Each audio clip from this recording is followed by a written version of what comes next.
Hello and welcome back to another episode of a Cozy Christmas Podcast. My name is Art, and even though we are having a warmer than usual October, I'm heading north to the frozen regions. Well, I am still in the mood for some fall treats, and I came across another recipe that I think is going to become a perennial favorite. They are called pumpkin pie tacos. And basically what you do is you take tortillas, cover them in butter, cinnamon, and sugar, and then you fill it with a pumpkin pie filling. And there's a recipe I'll include with that, but it involves cream cheese, powdered sugar, obviously pumpkin, vanilla, and pumpkin pie spice. For me, the cream cheese is really going to sell this. And then just some whipped cream on top. It's pretty easy to make. So basically you take tortillas, cover them with butter, cinnamon, and sugar, or you can make your own tortillas as well. But I'm going to be lazy and use the store-bought kind because that's how I roll. So basically you brush both sides with butter and then cinnamon and sugar. And then this is clever. This recipe suggests that you use an upside down muffin tin as a way to help form the classic taco shape. And then you bake the shells for about 10 minutes until they're golden brown, and then you let them cool. And so while the tortillas are cooling, you can make it the inside. You basically mix all the ingredients together. It's pretty easy. The cream cheese, pumpkin, all that good stuff. You can either spoon or pipe in the pumpkin filling into the cooled taco shells, and then top it with whipped cream and sprinkle with cinnamon and sugar or chopped pecans. Dare I say even chocolate chips? I don't know. That sounds pretty good. And you have yourself some very easy pumpkin pie tacos. These sound so good. I can't wait to try them.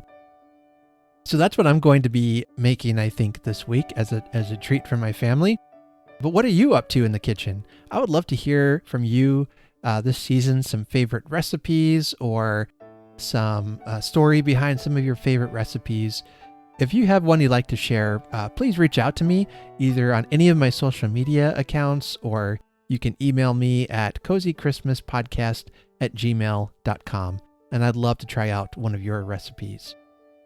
Coming up here in a couple of weeks, we in our Cozy Christmas reading group are wanting to choose a new story to read, probably for the month of November, to really get us in the Christmas spirit. I don't know about December itself, as that tends to be a very busy time for most of us, but we'll have something we'll do together, I'm sure. But I am looking forward to reading another story with you all. We finished The Christmas Train by David Baldacci, and that was a fun read. A really wonderful ending to that story. It has made me want to travel by train so bad now and just go on a cross-country adventure.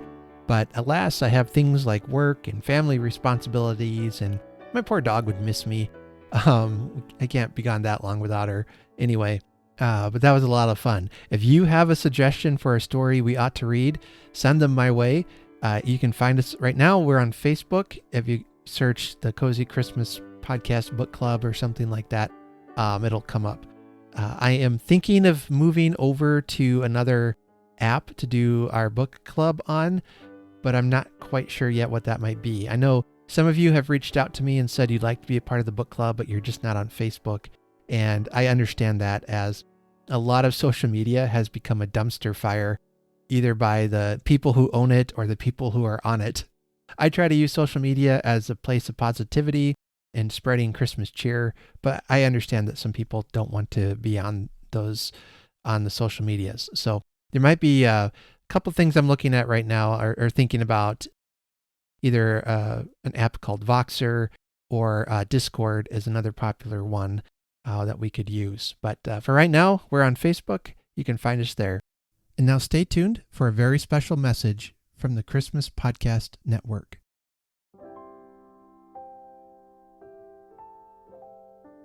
Hello, Christmas lovers. It's Art from the Cozy Christmas Podcast and the Christmas Podcast Network. And we've got something incredibly special to share with you today. We are thrilled to introduce our very own limited edition Kringle Krew Ornament. The Kringle Krew Ornament is a beautiful decoration featuring a jolly Santa and the words Kringle Krew etched in gold.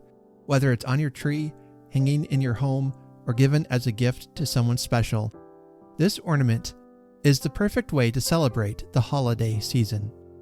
And what makes this ornament even more special is that 100% of the proceeds will go directly to the Red Sled Santa Foundation, a nonprofit organization dedicated to helping low-income, at-risk, medically challenged, and terminally ill children during the holiday season. The Red Sled Santa Foundation is doing incredible work, ensuring that children facing difficult circumstances still experience the magic of Christmas. From providing gifts, essential medical support, and even arranging unforgettable holiday experiences, this foundation helps bring joy to the kids who need it most. Every ornament you purchase helps make a child's Christmas a little brighter. Your support helps ensure these children, who may be spending the holidays in hospitals or facing financial hardships, get to feel the warmth and joy of the season. And that's what Christmas is all about. So how can you get involved? It's easy. Just head over to the order form. The link will be in my show notes, and you can purchase your very own Kringle Krew ornament. And remember, every penny from your purchase goes directly to the Red Sled Santa Foundation. And we've only got a limited number of these ornaments available, so don't wait. Plus, when you receive your ornament, share a picture of it on your tree or in your home using the hashtag KringleCrew, and we'll feature your posts on our social media.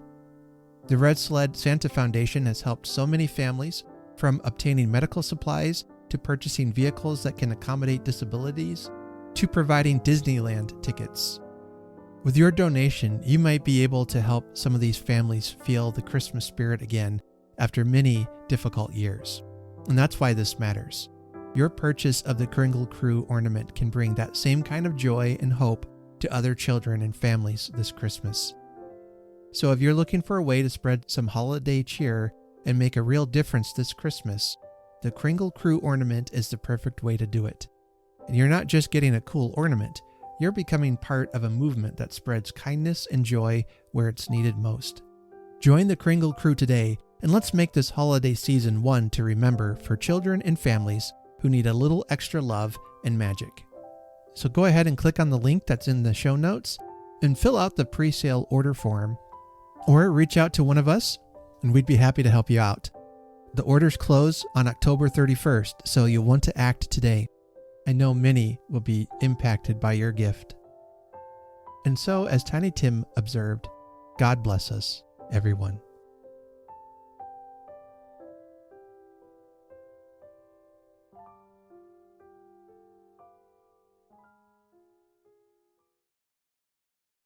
I have an interesting story to share today. I'm going to be reading Christmas in the Frozen Regions, which was an article written by a man named Robert McCormick for Charles Dickens' magazine Household Words. Robert McCormick is a name you might not be familiar with unless you are deep in the study of Victorian British naval surgeons. And by naval, I mean the sea, not your belly button. Okay, but Robert McCormick lived from 1800 to 1890. He was, again, a British naval surgeon, a naturalist, and an Arctic explorer. I want to read his article that's called Christmas in the Frozen Regions, and it was written for Charles Dickens' magazine called Household Words. In Christmas in the Frozen Regions, McCormick reflects on his experiences in the harsh frozen wilderness, contrasting the bleakness of the environment with the warmth and cheer of Christmas celebrations aboard the ship. As you listen, you'll get a sense of the resilience and camaraderie that sustained these explorers in the most extreme conditions. The story captures the spirit of maintaining traditions and hope, even when facing the unknown.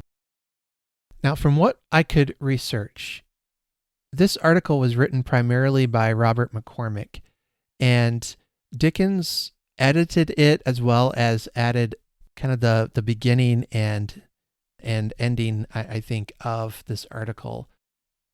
And I found it enjoyable to see how they had to make do with what they had on board and how they transformed some of the ships and the icebergs around them into things to help celebrate Christmas.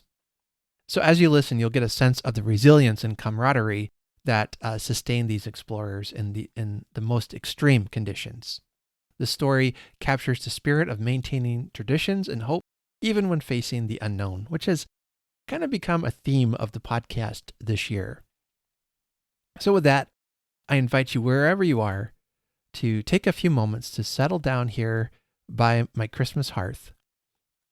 The fire is blazing and the eggnog is cold. And I'll read to you Christmas in the Frozen Regions by Robert McCormick. Think of Christmas in the tremendous wastes of ice and snow that lie in the remotest regions of the earth. Christmas in the interminable white desert of the polar sea. Yet it has been kept in those awful solitudes cheerfully by Englishmen, where crashing mountains of ice heaped up together have made a chaos round their ships, which in a moment might have ground them to dust, where hair has frozen on the face, where blankets have stiffened upon the bodies of men lying asleep, closely housed by huge fires, and plasters have turned to ice upon the wounds of others accidentally hurt, where the ships have been undistinguishable from the environing ice, and have resembled themselves far less than the surrounding masses have resembled monstrous piles of architecture which could not possibly be there or anywhere, where the winter animals and birds are white, as if they too were born of the desolate snow and frost. There Englishmen have read the prayers of Christmas Day, and have drunk to friends at home, and sung home songs. In 1819, Captain Perry and his brave companions did so, and the officers, having dined off a piece of fresh beef, 9 months old, preserved by the intense climate, joined the men in acting plays with the thermometer below zero on the stage. In 1825, Captain Franklin's party kept Christmas Day in their hut with snapdragon and a dance, among a merry party of Englishmen, Highlanders, Canadians, Esquimaux, Chippewyans, Dog Ribs, Hare Indians, and Cree women and children. In 1841, I, who am now at home to write this, kept Christmas Day with the South Polar Expedition, consisting of the Erebus and Terror and their crews. In 1850, some commemoration of Christmas may perhaps take place in the frozen regions. Heaven grant it, it is not beyond hope, and be held by the later crews of those same ships, for they are the very same that have so long been missing, and that are painfully connected in the public mind with Franklin's name. The Christmas Day of 1841 was ushered in by one of those dense fogs so peculiar to very high latitudes. The two ships, beset in the heavy pack, or vast belt of ice, drifting on the confines of the Antarctic pole, alone broke the still, deep solitude of the wide scene of desolation. On the lifting of the fog, the Terror appeared closely beset behind a large iceberg, her topmasts just peering above the shelving extremity of its lower end. It was a very remarkable-looking berg, little less than 200 feet in height, surmounted by two white cupola-shaped hummocks, whilst the cracks and fissures on its stupendous sides, reflecting the blue rays, relieved the uniform whiteness of its surface by tints of the most beautiful and delicate azure. We christened this the Christmas Berg, as it was destined to be the frequent companion of our zigzag course through the monotonous pack. It was soon looked upon as an old familiar friend.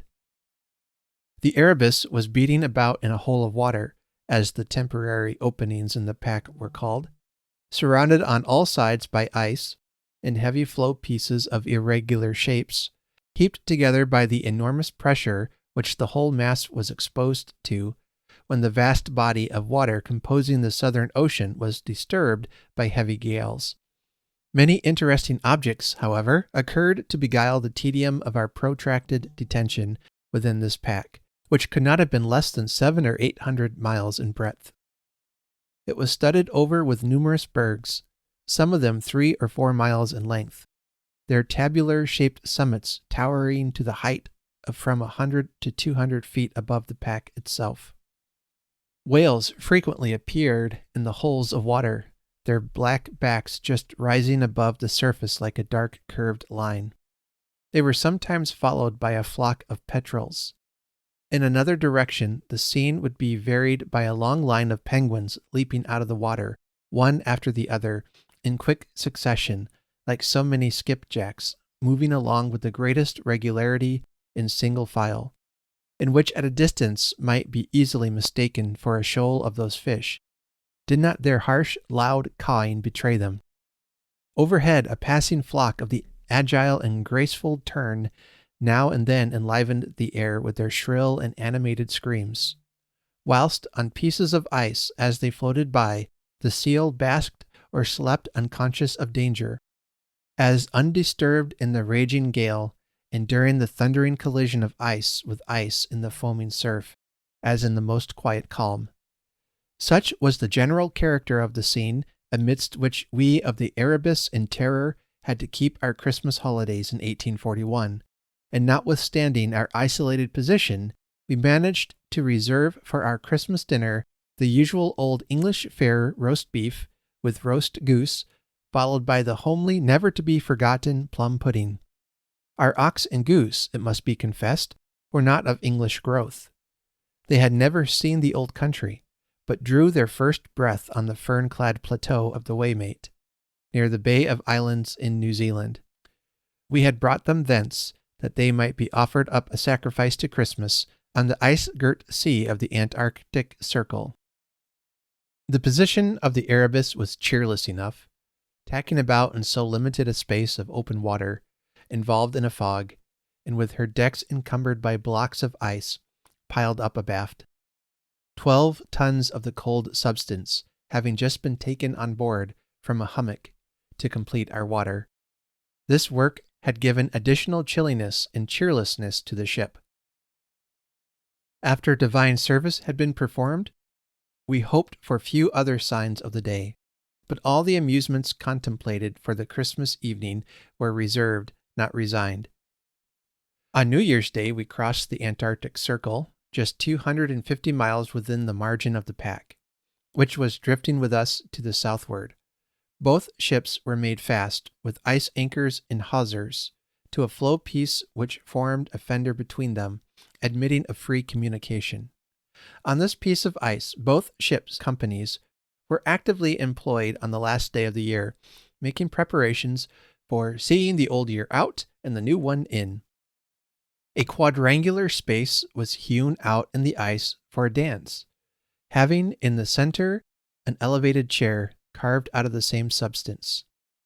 Adjacent to this crystal ballroom, another excavated square formed the refreshment room, having a table in the midst, also cut out of a block of ice, on which glasses with bottles of wine and grog were placed as refreshments for the dancers. This edifice of ice, all open as it was to the sky, entered by descending a flight of steps cut in the ice, received the appellation of Antarctic Hotel, and bore on a signboard, fixed to a pail, the words, "Pilgrims of the Ocean," and on the reverse, "Pioneers of Science." These devices were contrived by the worthy boatswain of the Erebus, who undertook to perform the part of landlord, not rejoicing in a sufficiently portly person, as he thought, for sustaining with becoming dignity the new character he assumed. He made up what nature had denied him in rotundity of figure by stuffing a pillow under his waistcoat. Thus rigged, he strutted about much after the fashion of a cropper pigeon, his hands stuck in his shooting jacket pocket, an apron fastened round his waist, in front of which dangled a huge bunch of keys. Inexpressibles buckled at the knees, and a round cap, worn jauntily on one side, completed his costume. He played his part with much humor. 2 young seamen, acting as his waiters, were busily employed in handing round genuine Antarctic ices on a tray. In front of the hotel, the English ensign waved to the southern breeze, guarded by a cannon and pile of shot, not of iron but ice, which spared our powder. Near the gangway of the Terror, a female figure in a sitting attitude, her head ornamented with a profusion of ringlets, was modelled in snow, and surmounted by the word Haiti. But whether she bore any resemblance to the beautiful Greek girl of Byron's imagination is an affair of the sculptors. In front of the gangway of the Erebus appeared the bust of a male figure wearing a foraging cap and formed of the same plastic material. As the bells of the two ships struck their navitical number, 8, which announced the hour of midnight, the new year was welcomed in by 3 loud and hearty cheers, and whilst the echo from the last cheer was reverberating around the surrounding bergs, the sharp crack of a fowling piece, ringing through the rarefied air, was followed by the whirling descent of the lifeless form of the beautiful white petrel, the first offering to the new year and victim in the cause of science. This true and faithful harbinger of ice, hovering over the scene at such a moment, poor bird, paid dearly for the gratification of its curiosity. The temptation to possess it, proving too strong for an enthusiastic ornithologist to resist, as he reclined, gun in hand, on a hummock of ice, a close observer of the surrounding scene. Whilst these amusements were progressing in the ice-built hotel, the scene visible from the Terror's crow's nest, a cask with the head out, and with a seat in the center, placed at the foretop gallant masthead, as an observatory for watching the movements amongst the ice, was even more ludicrous and amusing. On her decks below, several of the crew commenced singing and blowing horns, whilst others, full of rude mirth, seizing the pigs in the sty by the ears, pinched them until the hapless grunters united their cries, in concert with the horns, varying the key, as Jack tightened or relaxed his grasp, according to his own notions of keeping time. This elicited roars of laughter from the rest of the crew. All the time, showers of snowballs flew about in all directions, the entire group appearing as full of boisterous mirth and frolic as if the whole had been enacting on the frozen surface of the Thames or Medway. The usual New Year's present, consisting of a suit of warm clothing and extra allowance of rations, was served out in the course of the day to each individual of the expedition, and all the officers dined with the captain, who had been their guest in the gun-room on Christmas Day. Roast goose and roast beef again constituted the fare, minced pies superseding the plum pudding. The day was closed with a dance in the crystal ballroom, in which both captains joined. In the absence of our fair countrywomen, this could scarcely be otherwise than a dull affair. Thus ended our Christmas holidays in the pack. About midnight, from the main topmast cross trees of the Erebus, the view presented one unbroken surface of ice. Not the slightest opening of water was to be seen anywhere around, to the horizon just above which that beautiful orb of both day and night, here, for a time, appeared rolling along its verge like a bright globe of fire. A few majestic-looking bergs alone broke in upon the general uniformity of the pack, casting their shadows upon its surface. A solitary Antarctic gull, winding his way past the ships in search of open water, for his predatory excursions gave the only indication of life in the vast solitude. From that solitude of the South Pole, the Erebus and Terror safely returned, to make their way to the frozen north, where their absence with their gallant leader, Sir John Franklin, had caused such a painful degree of excitement throughout the length and breadth of our native land, and raised so wide a sympathy through the whole civilized world. And although, at the approaching festive season, many a family circle assembled round the winter's hearth may have to lament the absence of some relative or much valued friend from the otherwise joyous scene, let no such family despair, however discouraging their forebodings. For, in the absence of all tidings of our long-missing countrymen, hope still remains. It is fostered and supported by the fact that the annals of the northern whale fishery record instances of the return of adventurers from those regions, after periods of absence as long protracted, and in which the absent sailors have been as long unheard of as in the case of Franklin and his crew. Let it be borne in mind that where the Eskimo can live, there the English seamen can live.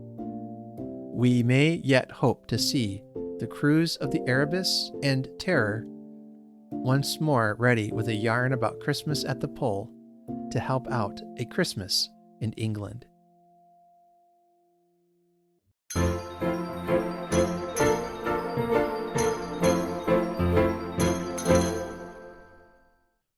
So have you had a chance to go to the North Pole? Would you take it? If you had a chance to explore Antarctica, would you want to do that? I know I would.